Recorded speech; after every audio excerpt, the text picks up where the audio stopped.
휴겔컬처에서 만난 상추와의 조우.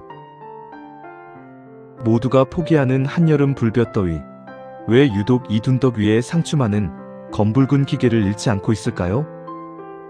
오늘 수백 년 독일 농법의 정수인 휴겔컬처와 가로리 1959만의 수직 시공법을 통해 여러분의 텃밭을 영원히 목마르지 않는 생명의 요람으로 바꾸는 비법을 공개합니다.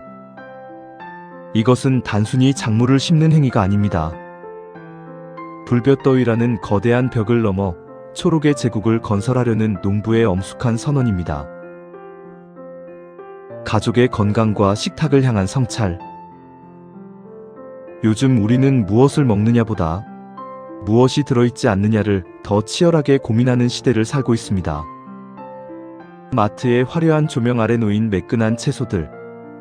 하지만 그 이면에 숨겨진 농약과 화학비료의 잔재로부터 부모님과 내 아이의 식탁은 정말 안전한 것일까요? 가로리 1959의 상추는 단순히 유기농이라는 이름표를 단 채소가 아닙니다.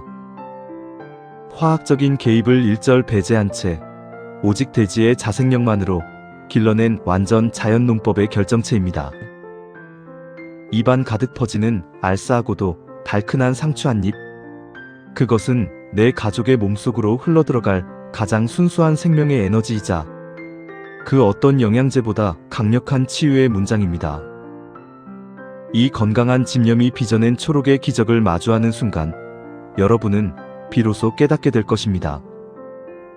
나와 내 가족을 위해 나도 이 선진농법의 백미인 휴겔컬처 둔덕을 읽어야겠구나라는 그 뜨거운 본능을 말입니다. 가로림만의 새벽은 바다가 밀어올린 해무가 들녘의 경계를 지우며 시작됩니다. 그 안개는 마치 대지가 밤새 써내려간 비밀스러운 일기장 같습니다. 30해 남짓 교단에서 활자 속에 담긴 생을 가르치던 제가 이제는 안개자욱한 태안의 흙 위에서 침묵의 문장을 읽어내려갑니다. 마을 분들은 은퇴한 선생의 서툰 삽질과 호미질을 보며 안부처럼 묻곤 합니다. 선생님, 적적하신 모양입니다. 상추를 다 심고 계신 것을 보니.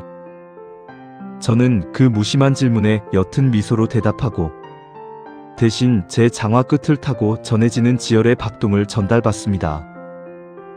가로리 1959는 단순히 식탁에 올릴 채소를 키우는 텃밭이 아닙니다. 세계적인 선진 농법의 지혜가 대지의 철학과 맞닿아 숨쉬는 생태적 실험실이자 제 생애의 마지막 문장을 완성해갈 고귀한 지필실입니다. 여름의 문턱인 입하가 지난 지 벌써 열흘이 지나고 있습니다. 그래서인지 벌써 한낮의 흙 온도는 섭씨 40도를 넘나들고 대지는 더 이상 너그럽지 않습니다. 준비되지 않은 씨앗에게 입하는 축복이 아닌 가혹한 시험대입니다. 그래서 저는 오늘 막연한 기다림을 뜻하는 씨앗 파종 대신 이미 혹독한 계절을 견뎌낼 준비를 마친 연두색 전사인 상추 모종들의 손을 맞잡으려 합니다. 혈통을 인정받은 초록의 전사. 여름 상추는 단순히 채소가 아니라 화염 속에서도 꽃대를 세우지 않고 쓴맛을 절제하는 내서성을 갖고 있어야 합니다. 가로리 1959의 서고에서 고심 끝에 꺼내든 첫 번째 혈통은 선풍골드라는 명종입니다. 여름 상추의 제왕이라 불리는 이 녀석은 더위에 지쳐 붉은 빛을 잃는 다른 품종들과 달리 검붉은 기계를 끝까지 유지합니다. 꽃대가 올라와 생애를 마감하려는 조급함을 늦춘 만추대성의 미덕은 마치 노년에 이른 우리네 삶이 지켜야 할 품격과도 닮아 있습니다. 두 번째 혈통의 강자는 청치마입니다. 쌉싸름한 적상추와 달리 시원하고 아삭한 식감의 정점을 보여주는 이들은 여름철 진무름이라는 시련에 강합니다. 이 두 혈통을 섞어 심는 것은 인생의 시련 속에서도 강인함과 유연함을 동시에 확보하려는 저의 이성적 설계입니다. 품종을 고르는 일, 그것은 곧 어떤 미래를 마주할 것인가를 결정하는 농부의 첫 번째 문장입니다. 산모의 기적이 존재하는 텃밭. 땅을 갈아엎지 않는 무경운, 화학 비료의 도움을 거부하는 무비료, 살충제라는 이름의 독성으로부터 자유로운 무농약. 이 세 가지 절제가 비로소 대지의 자생력을 깨웁니다. 누군가는 이를 불가능한 이상이라 말하고, 또 누군가는 게으른 농부의 변명이라 치부할지도 모릅니다. 하지만 가로리 1959가 지향하는 이 산모의 철학은 자연에 대한 방임이 아니라 대지의 자생력을 완벽하게 신뢰하는 가장 치열하고도 이성적인 설계입니다. 기존의 관행 농법에 길들여진 상식의 틀을 깨뜨려 보십시오. 해마다 비료를 사고 독한 약을 뿌려야만 결실을 얻을 수 있다는 고정관념에서 벗어날 때 비로소 대지는 스스로 숨을 쉬며 우리에게 경이로운 결실로 보답하기 시작합니다. 오늘 제가 보여드릴 휴겔컬처 둔덕은 바로 그 산모의 가치를 실현하기 위한 거대한 약속입니다. 여러분도 이제 준비해 보십시오. 텃밭이든 농사든 인간의 탐욕을 덜어내고 자연의 질서로 가득 채운 오직 당신의 가족만을 위한 그 고귀한 상추밭을 말입니다. 그 위대한 첫걸음을 위한 설계도를 이제 펼쳐 보입니다. 휴겔컬처 둔덕 위에 올라선 상추. 제 밭 밑에는 이제 막 전입신고를 마친 생태적 기지가 고요히 잠들어 있습니다. 태안의 바람을 맞으며 정착한 지 어느덧 수개월. 저는 독일과 오스트리아의 선구자들이 수백 년간 다듬어온 휴겔컬처의 정수를 이 땅에 이식했습니다. 지나가는 이들은 땅 위로 솟아오른 둔덕의 위용만을 묻지만 농부의 눈은 그 너머 땅 아래에서 시작될 침묵의 발효를 응시합니다. 이곳은 아직 완성된 휴겔컬처 둔덕은 아닙니다. 땅 속에 묻힌 고목과 거친 가지들은 여전히 제 몸의 형체를 간직한 채 대지와 살을 섞을 긴 여정의 출발선에 서 있기 때문입니다. 수년의 세월이 흐른 뒤라면 나무가 스스로 부패하며 습기와 열을 내뿜는 완벽한 자생력을 갖추겠지만 지금의 휴겔컬처는 아직 어린아이와 같아 농부의 세심한 보살핌을 갈구하는 상태입니다. 그 침묵의 심연을 들여다보며 저는 비로소 상추심을 이 땅의 뼈대를 세우는 공정에 착수합니다. 텃밭이든 농지이든 크기는 상관없습니다. 각각의 규모에 맞게 따라하시면 됩니다. 휴겔컬처 둔덕의 층위 설계도 공개. 사실 나무가 스스로 부패하여 스펀지처럼 수분을 머금기까지는 긴 세월이 필요합니다. 하지만 그 기다림을 허락지 않는 성급한 여름의 문턱에서 저는 농부의 이성적 개입을 선택합니다. 저는 이 미완의 공간을 완숙퇴비라는 정성으로 보충하여 상추를 바로 식재할 수 있도록 조치합니다. 거친 나무 사이사이의 빈틈을 잘 발효된 퇴비와 미생물로 촘촘히 메우는 일. 그것은 초기 분해 과정에서 발생할 수 있는 질소 기하 현상을 막고 이제 막 대지에 발을 내디딘 뿌리들이 안착할 수 있도록 즉각적인 자양분을 공급하는 환대의 의식입니다. 이것은 자연의 시간표를 존중하면서도 당장의 생명을 포기하지 않는 개입입니다. 아직 딱딱한 고목 위에 부드러운 퇴비 융단을 깔고 그 위에 선풍골드 상추와 동반자 식물들을 함께 식재하려는 것입니다. 썩어짐이 영생이 되기까지의 그 고통스러운 기다림을 퇴비라는 환대로 메우는 이 과정은 낯선 땅에 뿌리 내리려는 이주민의 절박함과도 닮아 있습니다. 여기서 가장 중요한 것은 어떻게 채우느냐에 있습니다. 단순히 흙을 덮는 투박한 행위를 넘어 미생물의 활동 동선과 중력의 원리를 이용한 4단계 수직 시공법을 가로리 1959의 대지에 적용합니다. 제1단계는 미생물의 안온한 정착을 돕는 통나무 표면의 밀착 코팅과 생태적 교두보를 구축하는 과정입니다. 바닥에 여러 겹의 골판지를 빈틈없이 펼치는 행위는 단순히 잡초의 광합성을 차단하여 그 생명력을 잠재우는 물리적 투쟁의 공정만이 아닙니다.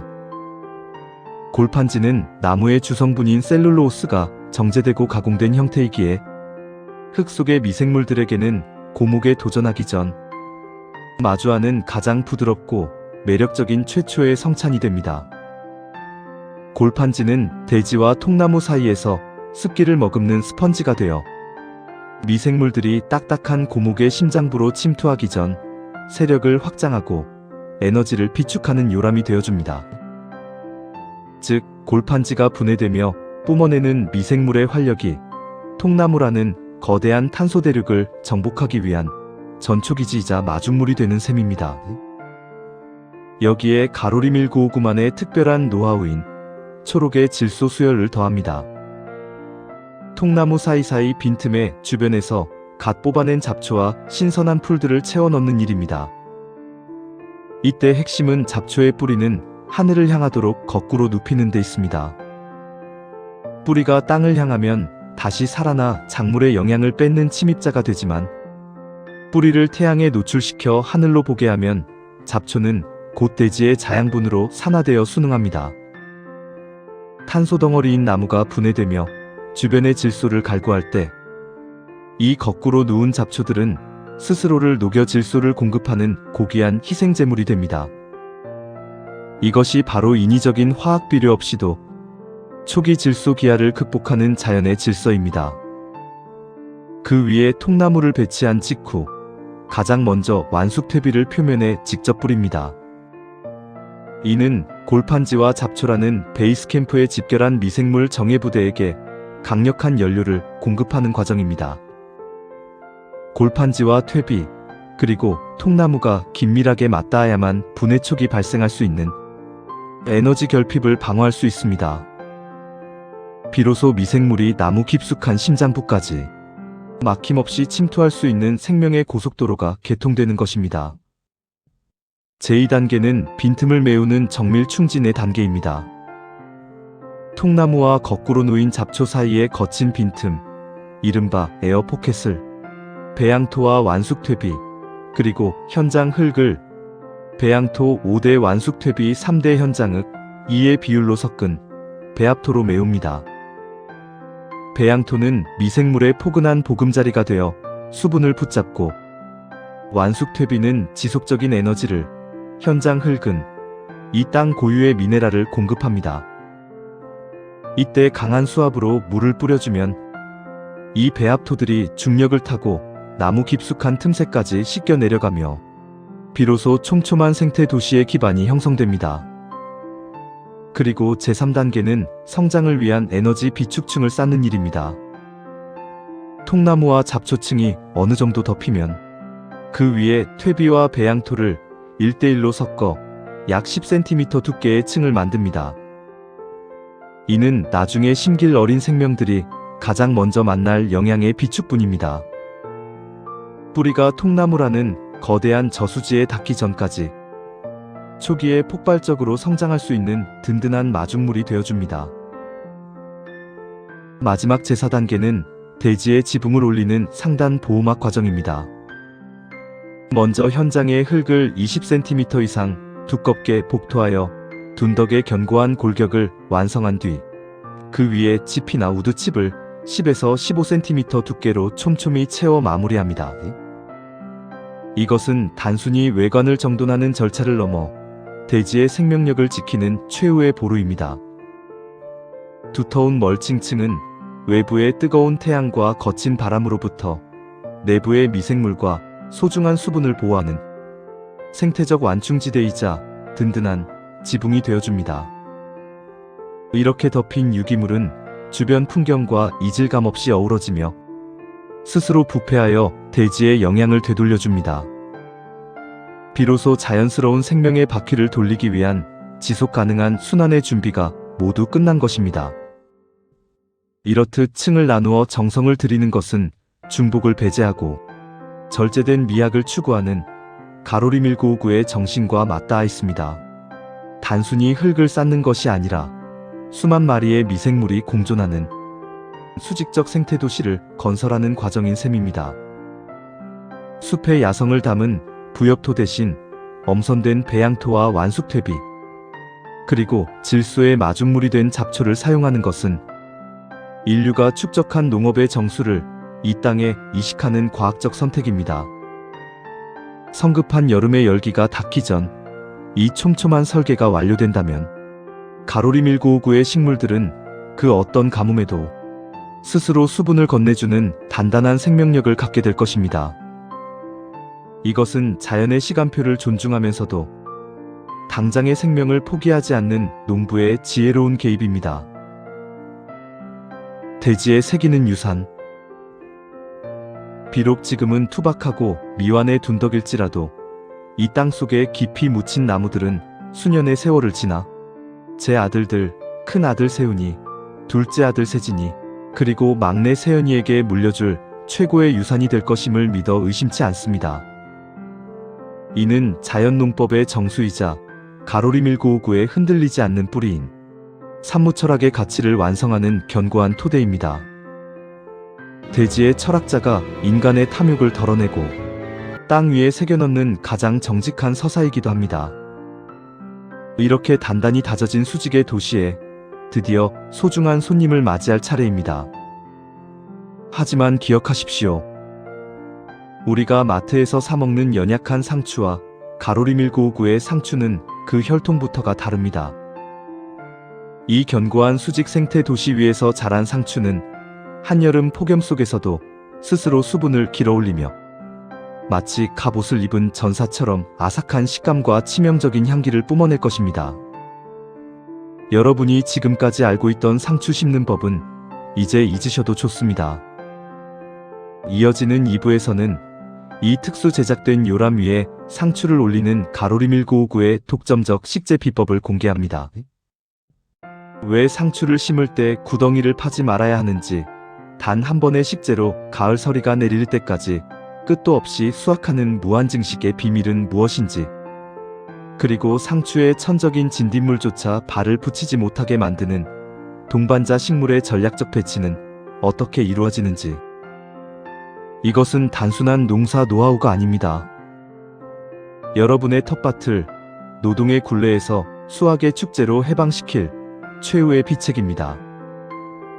평생을 활자 속에서 진리를 찾던 제가 이제 흙 위에서 증명해낸 이 실천의 결정체를 2부에서 가감없이 펼쳐 보이겠습니다.